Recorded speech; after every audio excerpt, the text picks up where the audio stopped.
Okay, before I make this video, I just want to give a disclaimer real quick. These are sensitive topics. So, if you are sensitive to death, you have been warned. So, for today's video, we are going to be analyzing an iceberg of people who had cheated death. And this was the person who had made the iceberg. His name was Daregmaze. And you already know where I got it from, Reddit, dude. That's pretty much where everyone finds it. Not everyone, but at the top you have your legend, which explains why everyone's name is going to be in different colors. For example, red means that they try to commit seppuku. I'll just say that in Japanese.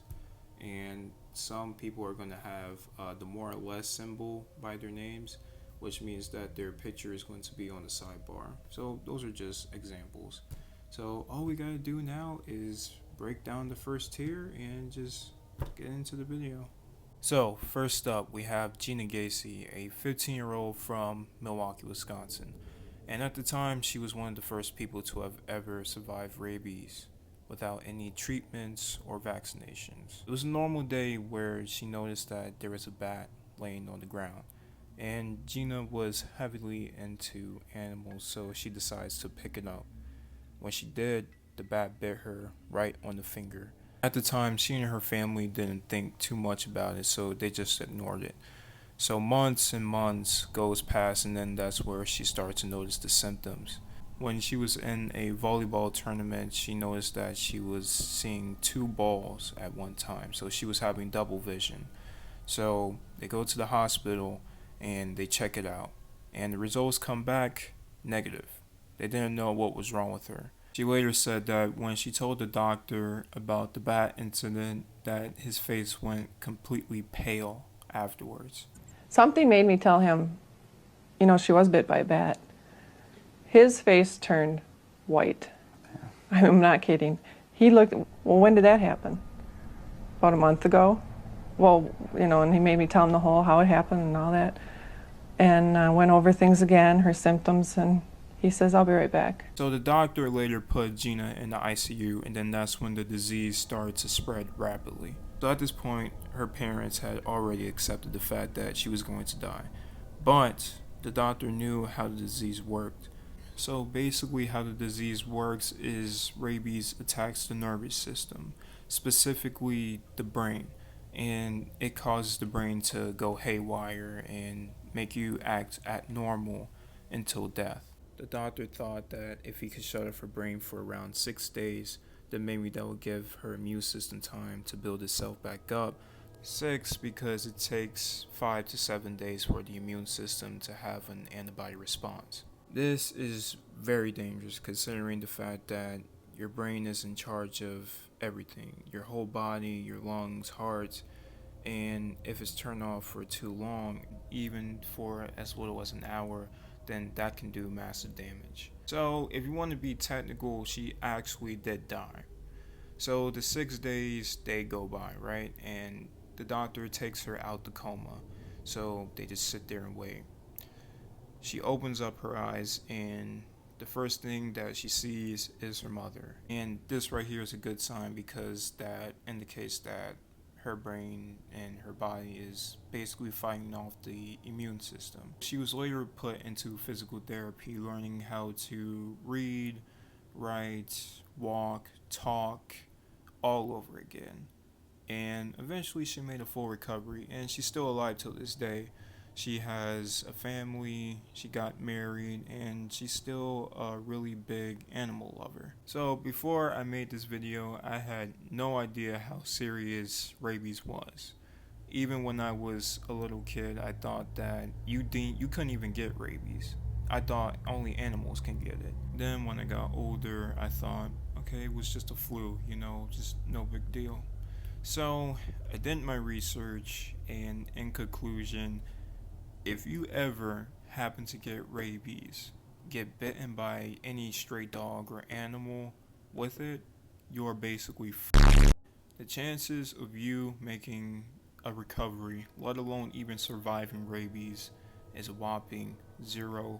100%. At that point, that's literally the final chapter in your life. Like, that's it. At this point, you're gonna want to call up all your friends, family, relatives, enemies, whatever, and basically hug them, kiss them, say your final goodbyes, sweet with them. Actually, don't even do that, because that's how the disease can get transmitted, through saliva, a scratch, a broken skin, a scratch, a bite, which is the most common way how people get rabies, through stray dogs or any animals with the disease. This is why when you were a kid, your parents tell you to get away from dogs or cats, because you don't know where they've been. Some symptoms may contain a fever, loss of appetite, hallucinations, seizures, brain death, coma, hydrophobia, which is one of the more noticeable ones. So let's say when you want to have a drink of water anyways, even if you know that you have the disease, don't even try it, because if you try to drink water, if you so much as think about it, right, you will continue to have muscle spasms within your throat.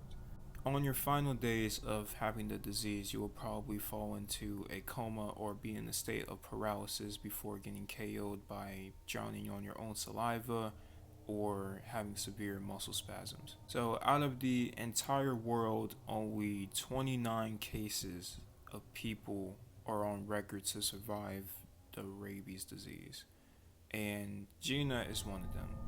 So, for her to beat out all of the odds, if that wasn't God saying, no, I'm not gonna let you die from the disease, like, what is this? Then I don't know what is. So, and the man in the sidebar is Phineas Gage, and what he's holding is the iron rod that, which apparently went through his left cheek and clean out of his skull. He was a railroad worker in the 19th century, and his job was basically to blow up rocks to make way for new railroads. How they would do this is to make a hole in the opening in the ground and fill it up with gunpowder. Next, they would cover up the gunpowder with sand so that when they were patting it down, the gunpowder wouldn't go off. So, for some reason, he didn't do this, and while he was patting it down, it goes off. So, like I said before, it literally just goes clean through his head, and it lands 80 feet behind him. And he didn't drop dead. He was still alive. He literally was conscious the whole entire time, still talking. He was very self-aware, and he couldn't see out of his eye. He lost vision in his left eye. So they transmitted him to go seek help, and while he was being checked out, he was explaining to the doctor about what happened to him. And he vomits, and while he vomits, a piece of brain had basically pushed out of his skull and dropped onto the floor. Yeah.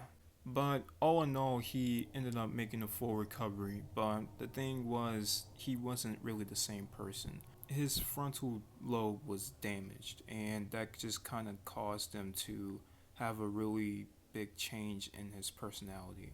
So at first, he was calm, cool, collected, and he was a hardworking man. He had mood swings, anger problems, drinking problems, and even his friends said that he basically wasn't the same person again. And eventually, over time, he ended up losing his job, which was probably for the best. He eventually decided to travel across the country, retelling his story, bringing the rod with him everywhere, until 10 years later, he suffered a massive seizure which took his life. Andes flight disaster survivors. It was 1972 when a group of friends were boarding on a chartered plane to Chile for a game of social football. Some of the passengers were Roberto Canessa, Nano Perato, Nano's mother and sister, Carlitos Payas, age 18, the youngest of the 45 on board. The plane first took off on October 12, 1972, from Montevideo, Uruguay, where they were met with bad weather. So the plane lands in Argentina. The next day, they fly to Santiago. And get this, it was on Friday the 13th. So the plane heads to the Andes Mountains, which are the highest mountain range outside of Asia. The plane was in the thick clouds, and they ended up hitting a mountain range and crashed. 13 passengers died, and there were 33 who survived. Nano had hit his head on impact and fell into a coma for a couple of days after the crash. His friends were sure he was dead, so they buried his body in the snow alongside with the other deceased. It was ironic because the swelling in his brain had soon gone down from the snow, which ultimately saved his life. When he wakes up, his friends had informed him that his mother died from the crash and his sister was injured really bad. He stayed by his sister's side, where she later succumbed to her wounds. In the wreckage, they found a radio and a camera, and there was already a search to find the survivors. For food, they only had 2 bars of chocolate and a bottle of white wine. The temperatures in the mountains were around 35 degrees below zero. On day 10, they heard over the radio that the search was called off. It was only a couple days later when Nano had came up with the idea to eat the deceased passengers. In an interview, Roberto stated that the flesh had tasted like raw cow meat. Fast forward to 2 months later, and it's spring, and they're still out there in the Andes Mountains. So survivors start to die off, which dropped to 16 people. Nano and Roberto decides to leave the crash site and climb up to the mountains to find help. So for 3 days, they were climbing up this huge mountain. In Nano's mind, he's thinking there's going to be a green valley on the other side, with water and trees and civilization. But once they got up to the top of the first mountain, they see more tall, icy mountains in the distance. They keep hiking for 7 more days in total, traveling 38 miles until they finally came across a farmer named Sergio, where he gave the 2 bread. On day 72, 2 helicopters came and rescued the 16 remaining passengers.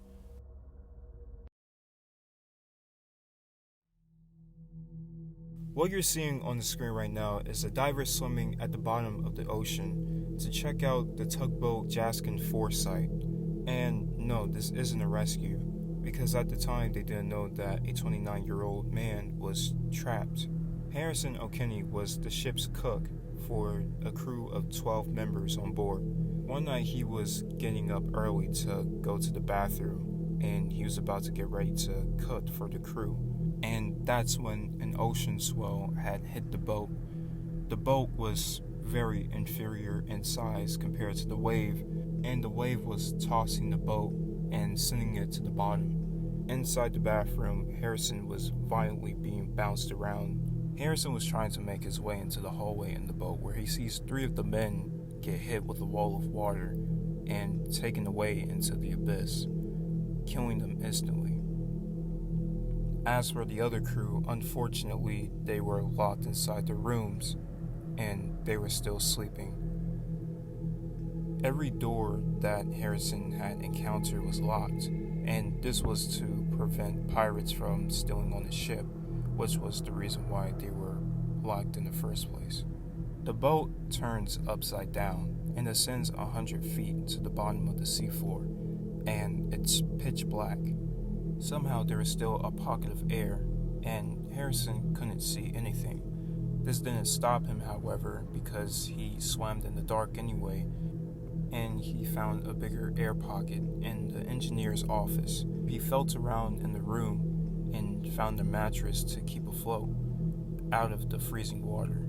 I forgot to mention at this point that he also too was in his underwear the whole time. And it's common sense that the deeper that you go into the ocean, the colder it gets. So it was freezing. So the temperatures were more than his body can handle.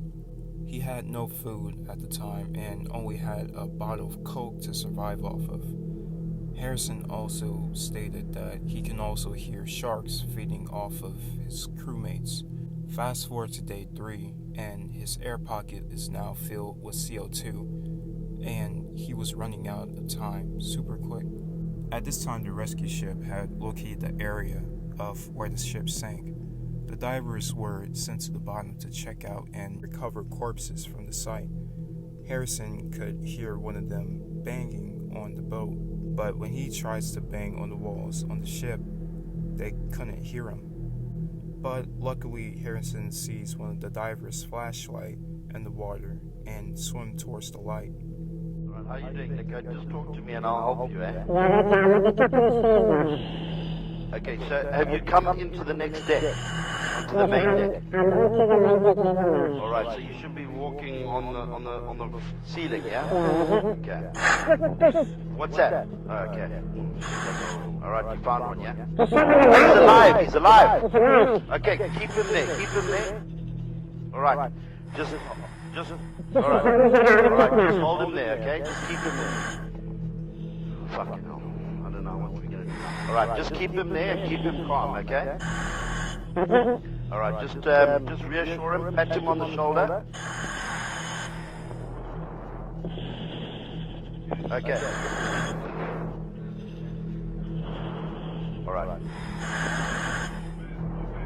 Alright. Okay, just reassure him, give him a thumbs up and reassure him. Okay, reassure him. So up next we have Miracle Mike, Chicken. Miracle Mike was a chicken who survived an axe to the head for around 18 months.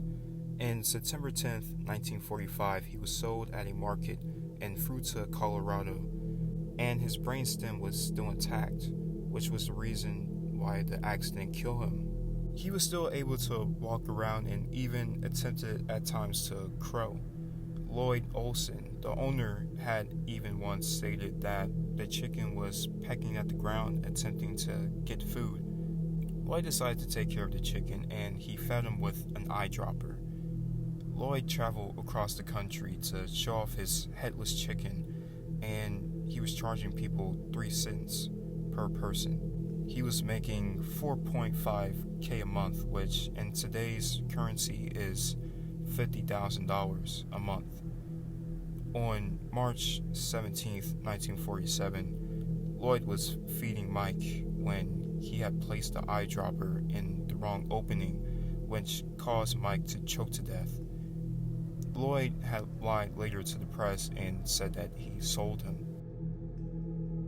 Malala Yousafzai.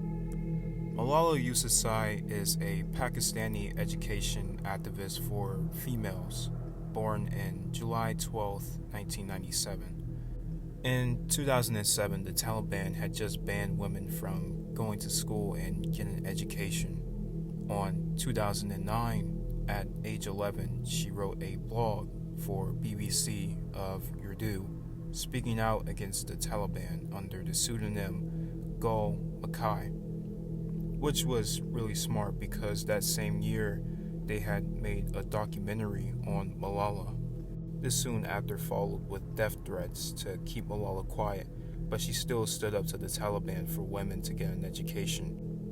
Fast forward to October 9th, 2012.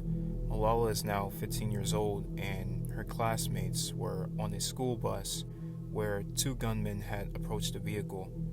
When they got on the vehicle, they asked for Malala. One of the gunmen had shot the 15-year-old in the head and fled the bus.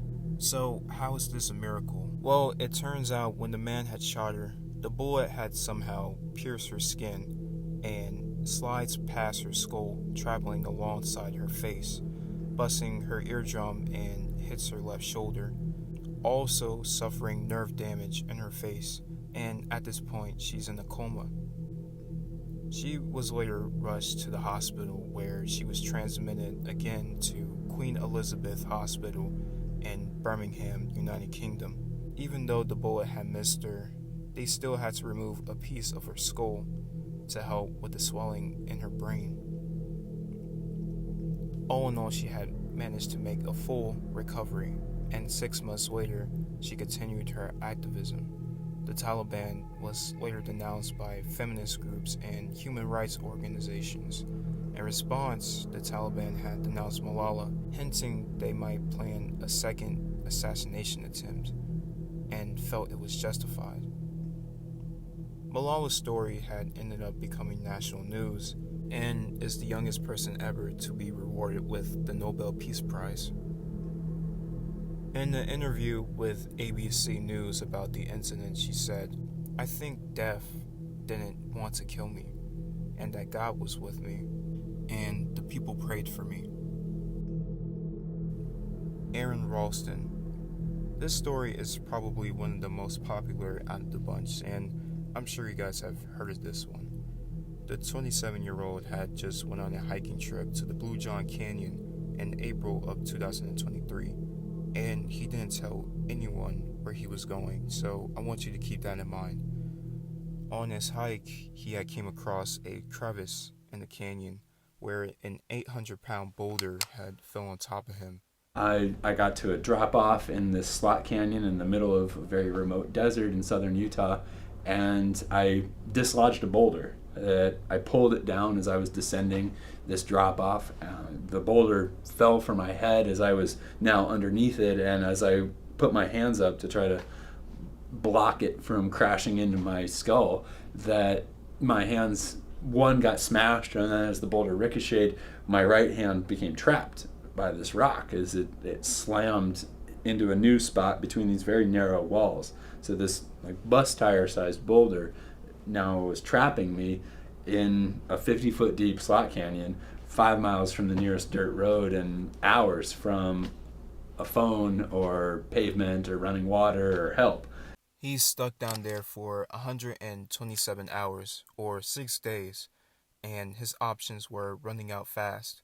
He had 1 bottle of water, 2 burritos, a bag of candy, a pocket knife which he got from the convenience store, and a pulley system. And not to mention that his car was parked 8 miles away from him. So he tries everything he can do. He calls for help. It doesn't work. He tries to move the boulder with his pulley system. It doesn't work. He tries to cut off his arm with the knife, and it doesn't work. Turns out that's how dull the knife was, since he couldn't even cut through the skin. By day 6, his arm was decomposing from being crushed by the boulder, and he was convinced he was going to die. I stuck the knife down in and at my thumb at that spot, and it slid in like I was sliding it into a pat of warm butter, and it went in. I couldn't feel it, of course, but it went in about a ½ inch, and then this hissing sound of gas, the decomposition gases releasing from inside my arm, my hand, where they'd been building up as my hand was decomposing. And around this time, he starts to capture his last days on camera. I'm really screwed. I'm going to shrivel up right here over the course of the next few days. God damn. It's really sinking in how dumb this is. It's going to be a really long time before anybody gets to me. So then he came up with another solution. What if I can break the bones in my forearm to make it easier to cut my arm? So I slammed my body against the opposite wall. I grabbed the backside of the boulder and even got my feet up to where I was standing halfway up the wall and grabbing the backside of the rock and humping my body over it until finally that bottom bone snapped. This pow sound went kind of echoing through the canyon. I don't even know if I started feeling excited at that point, but I just knew the next thing that I had to do was that I had to break the other bone, and so I grabbed the bottom side of the rock and pushed and tried to sink myself down until I was pushing up to create the downward leverage on the top bone until it too made the same noise, pow, and snapped in the same spot, thankfully, right where my wrist was caught. But now you've got to cut off the arm. Yeah, and I said to myself, Here we go, Aaron, you're in it now. And he cuts off his arm in a stabbing motion, removing the nerves and veins and tissue, freeing him. He still had to hurry up and seek for help before bleeding out, and lucky for him, he came across a family where they quickly called for help. This story right here just kind of reminds me of the Final Destination series for some reason. And what if death was just like giving you the middle finger saying, nah, you're gonna die a slow, painful death, and this is where I want you. Next up, we have Rasputin. Rasputin was known for his mysterious healing abilities, and he was also known to predict the future, healed horses, and he was said to be a holy man, or as Christians like to call him, the first spawning of Satan. Little is known about his early life, but he was born in 1869 on January 21st in Pokrovsk, Russia, from a peasant family. He had 7 other siblings, but they had died during infancy, leaving him as the only child. When he got older, he was known to be an alcoholic and getting into trouble with the law, and he also had a wife which he cheated on frequently and had kids with her as well. One day he led his family to go on a pilgrimage for some reason. Some sources believe that it was due to stealing horses, but nonetheless, this is where he was converted by a cult called the Cleistes. His cults would participate in orgies, speak in tongues, and choke each other till near asphyxiation to hallucinate. He later traveled to St. Petersburg, where he met 2 men by the name of Bishop Hermogen and Iliador. They thought that he was a holy man sent from God, and Rasputin later formed his own cult, where he had taken advantage of women having intercourse with them and beating them, claiming to, beat the sin out of them or something. He was also really close with Tsar Nicholas, often calling him Papa, and the royal family, as well as allegedly healing their son. He would also dabble into drugs and often scream out in public at times, claiming that he was fighting off 2 forces like the devil and how there was some internal battle going on for his soul. This right here was a red flag to Iliador and the bishop. So one day they had came over to his apartment and confronted him about it. So the bishop had later grabbed him by the dick and said that you were thinking with that instead of your brain. Next thing you know, they later beat him with a really big crucifix, and they were actually trying to kill him. Rasputin later told Tsarina about what had happened, and the 2 men were sent into exile. That didn't stop there, because Iliador had hired a noseless prostitute named Jeanna Giese to find Rasputin, track him down, and assassinate him. So one day Rasputin had approached Jeanna Giese, where she had later gutted him in the stomach and had later started ripping out his intestines to make sure the job was done. And yes, he survived this too.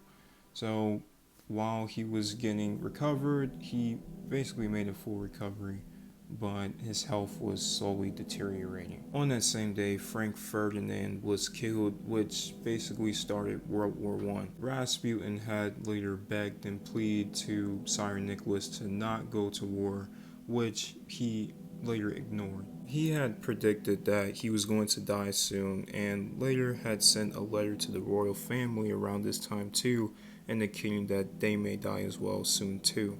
On December 1916, Rasputin had sent the letter to Tsar Nicholas about his own death. I feel that I shall leave life before January 1st. I wish to make known to the Papa, to the Russian mother, and to the children what they must understand. If I am killed by common assassins, and especially by my brothers, the Russian peasants, you, the sire of Russia, will have nothing to fear for the children. They will reign for hundreds of years. But if I am murdered by boyars, nobles, and if they shed my blood, their hands will remain soiled with my blood for 25 years, and they will leave Russia. Brothers will kill brothers, and they will kill each other, and hate each other, and for 25 years, there will be no peace in the country. the sire of Russia, if you hear the sound of the bell, which will tell you that Grigory has been killed, which is his first name, if it was your relations who have wrought my death, then none of your children will remain alive for more than 2 years. And if they do, they will beg for death, as they will see the defeat of Russia, see the Antichrist coming, plague, poverty, destroyed churches, and desecrated sanctuaries where everyone is dead. The Russian sire, you will be killed by the Russian people, and the people will be cursed, and will serve as the devil's weapon, killing each other, everyone. 3 times for 25 years, they will destroy the Russian people, and the Orthodox faith and the Russian land will die. I shall be killed. I am no longer among the living. Pray, pray, be strong, and think of your blessed family. So yeah, there was many people who wanted this guy dead, including the Tsarina Alexandria's nephew, Felix Yusupov. Over time, he had gained Rasputin's trust, and one day he invited him to the Yusupov mansion on a cold, snowy day, where they were throwing a fake party where he lured Rasputin downstairs, where he gave Rasputin a cake laced with cyanide. Rasputin had ate the cake and nothing happened. So Yusupov had offered him another cake, and time goes by and nothing happens. So he gives him another cake, and Rasputin finished that off, and nothing happens. So next, Rasputin asked for some wine, which was also laced with cyanide, and that did the trick. I'm joking, nothing happened. That didn't do anything to him. So Yusupov was literally convinced that all of these rumors were true about how he was sent from God. Yusupov goes straight upstairs to get his revolver. He comes back down and he points it at Rasputin, point blank range. Rasputin just sits there and doesn't say anything. And Yusupov shoots Rasputin square in the chest. Rasputin then slumps over and falls to the ground, and they think that he is dead. Later, the men had taken off Rasputin's clothes and walks out to his house to make sure that that was basically a decoy of people thinking that that was Rasputin coming home from the Yusupov mansion. So they go upstairs and celebrate, and hours go by, and they check back on Rasputin's body to make sure that he was actually dead. So Yusupov is with a doctor, and the doctor is checking his pulse, where Rasputin's eyes shoots open, and he jumps right up and punches Yusupov square in the face, attacking him. So Yusupov, he freaks out, and he is later being chased into the snow by a naked Rasputin. Rasputin, he was later shot in the head. So next thing you know, they drive to the nearest frozen lake, where they cut open a hole and dumped his body into the frozen water. A couple days had passed, and Rasputin's body was floating up to the icy surface, and his hands was pressed up to the ice, as if he was trying to break himself free. The autopsy had later came back, and there was water found in his lungs. So they dig up his body and they burn it. But before doing that, they had cut off his dick, had placed it into a pickle jar, and till this day it is being held in a museum in St. Petersburg. I tell you, man, like, I be coming across so many bizarre stories, it's not even funny.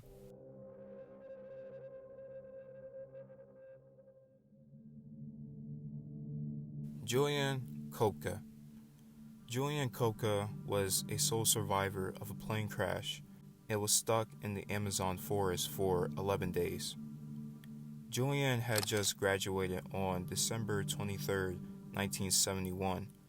Originally, she was supposed to miss her ceremony because Julian's mother, Maria, had wanted to reunite with Julian's father, Hans Wilhelm, in Penaguana, but her mother had agreed to allow her to go to the ceremony. So the flight was rescheduled, and they booked the Lanza airline on Christmas Eve. Even Julian's father had warned them not to fly with Lanza because they had such a bad representation.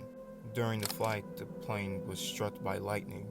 Juliane had said that when she was sitting next to her mother, she can hear her say in a calm voice, it's all over. People were screaming for help while the plane descends. Next thing you know, Juliane is ripped from the airplane, while still strapped in her seat with 2 seats in between her. The extra seats had acted as a parachute to slow down the fall. At this time, she's all passed out, and her seat lands 10,000 feet below. When she wakes up, she's now in the Amazon forest and suffered a concussion, a broken collarbone, and a deep cut in her right arm, which later maggots had attached themselves, eating on her flesh. Luckily for Juliane, her father had taught her everything that she needs to know about the forest, so she knew exactly which plants to avoid and how to stay away from crocodiles and other wildlife. She later discovered in the crash site in the plane that there was candy, which was a big help.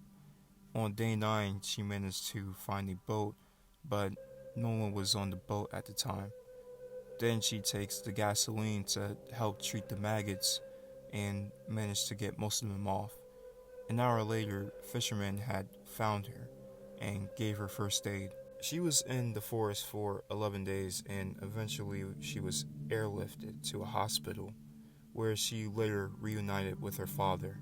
And I know exactly what you're asking right now. What about her mother? Was she still alive and did she ended up getting saved like Juliane? Well, it turns out that there were more survivors on the landing site, about 14 to be exact, and they all died while waiting to be saved, and Juliane's mother was one of those people. Up next, we have another young lady by the name of Jeanne Clement, born in February 21, 1875, and I don't know how you pronounce this, Bouche de Vente, France. I'm pretty sure I said that right, so if I didn't, my freaking subscriber he speaks French, so hopefully I said that right. She lived to be 122 years old and she passed away in 1997. Till this day, she holds the world record for being the oldest woman alive. On record. I did some of my research on Wikipedia and other outlets on the internet. She had a pretty healthy lifestyle, it wasn't super extravagant though, but for the most part she was active. She bike ride all the way up until her hundreds. She was an avid swimmer and she never worked a day in her life, and that was because of her wealthy husband. Another thing too, she smoked a lot. I think she smoked a cigarette a day. And she ended up quitting smoking until she was 117 years old, which was pretty insane. Another interesting fact that I had came across was that she ended up meeting the painter Vincent van Gogh when she was 13 years old. And yes, that's how you actually pronounce his name. I know in America we say Van Gogh, but that's how I'm going with the actual way how you say his name, so cry about it. Throughout her life, she pretty much outlived everyone that she knew. Her family members, her daughter, her grandkids, her husband, and by the time she was 90, she was basically on her own. So you guys remember when I said that she didn't have to work a day in her life, right? I was not exaggerating at all. Because when she turned 9 years old, she had signed a life estate contract. And basically how this would work was a man named Andre Francis Rafferty would pay this woman 2,500 francs per month, all the way until her death. And like I said before, she lived all the way until she was 122 years old. And she outlived this man. And by the time he died, his wife had to continue paying her. And yeah. Fidel Castro. I am 100% positive that you guys had came across this photo at least once in your life. This man right here is Fidel Castro. I always wonder who this guy was, but it turns out he was a leader of Cuba at one point, serving as the prime minister. and he had a total of 638 assassination attempts on his life from the United States. The United States had even teamed up with the Mafia at some points when it came to certain assassination attempts. Some of them included putting botulinum toxin in his cigarette. How this worked was that if Fidel would put his mouth to the cigar, he would be done for. For unknown reasons, the cigars never reached him. Another attempt was to put a pill in his milkshake. Fidel loved sweets and craved milkshakes. The assassin was in disguise as a waiter, and for some reason he placed the pill on the freezer. When he came back for it, it was stuck in the freezer, so he tried pulling it, but it spilled open. His security later found the pills in the freezer, and this was how he was always a couple of steps ahead of the CIA. Even Fidel's girlfriend at one point was in on one of the attempts to use poison pills to put in his food. She later placed the pills in her face cream, only for them to dissolve right into the cream. Fidel actually knew this the whole time and confronted her about this attempt. He did so by giving her his gun and told her to shoot her. She was super afraid and she couldn't take the gun from him. Then later they had intercourse. There was more bizarre ones like using a big seashell as an explosive and putting it in the bottom of the ocean. And when Fidel would go to swim towards the shell out of curiosity, it would go off. The CIA later abandoned this plan because the higher-ups said that it was impractical. So yeah, none of these attempts worked, and Fidel would later die at the age of 90 years old from unknown reasons. If I had to guess, it would have to be due to natural causes since he had a big obsession with sweets. Theodore Roosevelt. It was October 14th, 1912, where he was in Milwaukee, Wisconsin, giving his last speech of the day, containing 50 pages. He was on his way to his open car vehicle where he was standing up in his car, waving his hat to his supporters in the campaign trail. A man named John Flaming Shrek was only 4 feet away when he shot Roosevelt square in the chest with a .38 caliber Colt police positive revolver. It was a perfect shot to the heart, but it didn't kill him. Turns out Roosevelt had a steel glass case and a copy of the 50-page speech in his coat pocket. Yes, the bullet still reached his chest, but the good news is it didn't penetrate his pleura. The pleura is responsible for cushioning the lungs and making sure there's no friction with the rib cage while breathing. It also covers the main lungs, blood vessels, nerves, and bronchi. And the bronchi is basically your airway. This right here is the reason why he still gave the 84-minute speech anyway, because he saw that he wasn't coughing up any blood, and he turned down all suggestions to go to the hospital. After getting shot, he said this: "Friends, I should ask you to be as quiet as possible. I don't know whether you fully understand that I have been shot, but it takes more than that to kill a bull moose."